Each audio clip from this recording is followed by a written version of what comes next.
آپ صلی اللہ علیہ وسلم کے پاس ایک نوجوان آئے اور اس نے آ کر کہا اللہ کے رسول میرے والد میری اجازت کے بغیر میرا مال خرچ کر دیتے ہیں.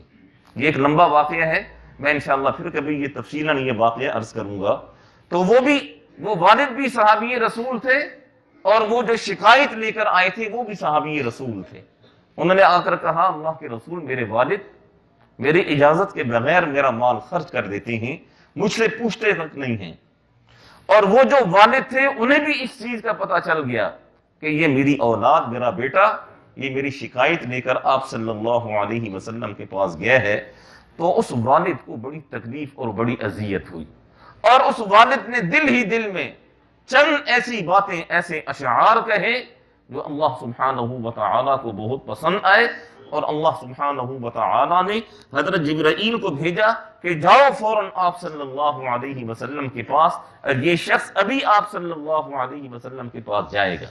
چنانچہ وہ باپ آپ صلی اللہ علیہ وسلم کے پاس گیا اور اس نے جا کر ساری صورتحال بتائی کہ اللہ کے رسول میرے بیٹے نے آج یہ شکایت آپ سے کی ہے.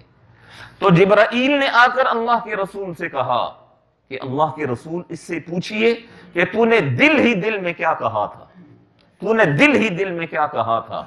تو آپ صلی اللہ علیہ وسلم نے اس سے فرمایا کہ بتاؤ جب تجھے پتا چلا کہ تیرا بیٹا شکایت لے کر گیا ہے تو نے دل ہی دل میں کیا کہا تھا.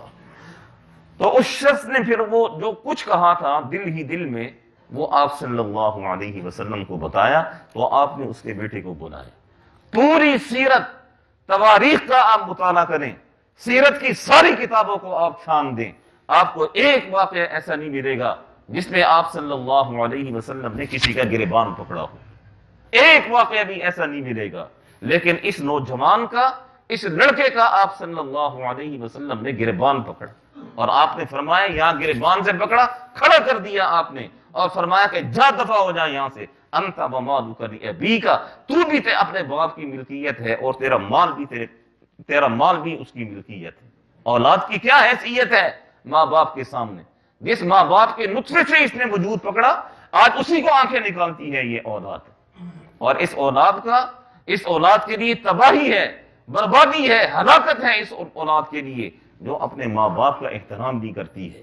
ماں باپ کی تکلیفوں کو دیکھو، ماں باپ کی اذیتوں کو دیکھو، باپ کے پسینے کے خون پسینے کا ایک قطرے کا حق یہ اولاد ادا نہیں کر سکتی ہے. اور آج یہ اولاد کہتی ہے کہ ہم جیسا کوئی ہے نہیں، اگر 4 ٹکے 4 پیسے کسی کے پاس آ جائیں وہ ہر کسی کو ذلیل کر کے رکھ دیتا ہے. یہ پیسے کو کیا چیز سمجھا ہوا ہے آپ نے؟ یہ تو کنجروں کے پاس بھی ہوا کرتا ہے، یہ تو دلوں کے پاس بھی ہوا کرتا ہے، بغیرت لوگوں کے پاس بھی ہوا کرتا ہے. پیسوں کے لیے ماں باپ کو ذلیل کر دیا، پیسوں کے لیے بڑے بہن بھائیوں کو ذلیل کر دیا، بالکل انسانیت سے گر چکے ہیں. اللہ تعالیٰ نے اس چیز کی بڑی سختی سے مذمت فرمائی ہے.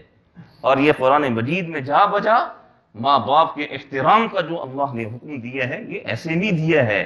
آج ماں باپ کا احترام کریں گے کل اولاد ہمارا احترام کرے گی. آج ماں باپ کا احترام نہیں کریں گے کل ہم اپنی اولاد سے بھی اس چیز کی توقع نہ رکھیں کہ ہماری اولاد ہمارا احترام کرے گی. یہ تو ایک ہاتھ سے دے دوسرے ہاتھ سے لے، یہ تو نقد سودا ہے، اس پہ کوئی ادھار نہیں ہے.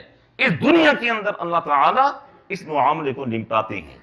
اور آج ایسے لوگ بھی موجود ہیں جنہوں نے اپنے ماں باپ کو اپنے ہاتھوں سے اٹھایا ہے، آج ان کی اولاد انہیں اپنے سروں پر بٹھا رہی ہے.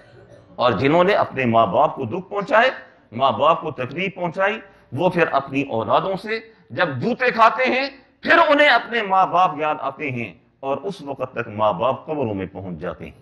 تو اللہ تعالیٰ فرماتے ہیں یخلقکم فی بطون امہاتکم خلقا، ہم نے تمہیں تمہاری ماؤں کے پیٹ میں بنایا ہے، خلقا من بعد خلق، ایک کیفیت کے بعد دوسری کیفیت میں، فی ظلمات ثلاث، 3 اندھیروں کے اندر.